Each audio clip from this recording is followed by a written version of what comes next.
பல்வேறு கோரிக்கைகளை முன்வைத்து கிட்டத்தட்ட 12 நாட்களா சென்னை ரிப்பன் பில்டிங் முன்னாடி போராடிட்டு இருக்க தூய்மை பணியாளர்களை நம்ம தளபதி தமிழக வெற்றி கழக தலைமை அலுவலகமான பனையூர்ல சந்திச்சிருக்காரு.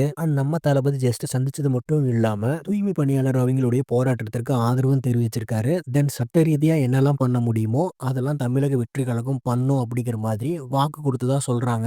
நம்ம தளபதி தூய்மை பணியாளர்கள் போராடிட்டு இருக்க இடத்துக்கு போய் சந்திக்க மாட்டாரா, பனையூர் அவர் வச்சுதான் சந்திப்பாரா அப்படிங்கிற மாதிரி ஹேட்டர்ஸும் எதிர்க்கட்சிக்காரர்களும் கேட்பாங்க.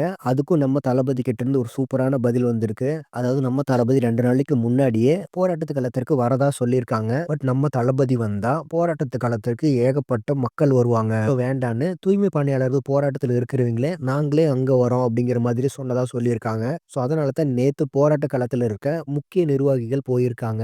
ஸோ தளபதியோட இந்த அணுகுமுறை ஒரு வகையில கரெக்டா இருந்தாலுமே விமர்சனத்துக்கு உள்ளாகும். ஸோ அதை தளபதி ஃபியூச்சர்ல கரெக்ட் பண்ணிக்கணும். ஏன்னா ஜஸ்ட் கூட்டம் கூடிடும் அப்படிங்கிற ஒரே காரணத்துக்காக இது மாதிரி பண்றது அரசியல்ல சரியான வழிமுறையான்னு எனக்கு தெரியல. ஸோ அது தளபதி கரெக்ட் பண்ணிட்டா நல்லா இருக்கும். ஸோ வெயிட் பண்ணி பார்ப்போம். தென் ஃபைனலா இந்த நியூஸ் பத்தின உங்களுடைய ஒப்பீனியனை கமெண்ட்ஸ்ல சொல்லுங்க. அண்ட் இது மாதிரி தளபதி பத்தின அப்டேட்ஸ்க்கு நம்ம சேனலை மறக்காம சப்ஸ்கிரைப் பண்ணுங்க.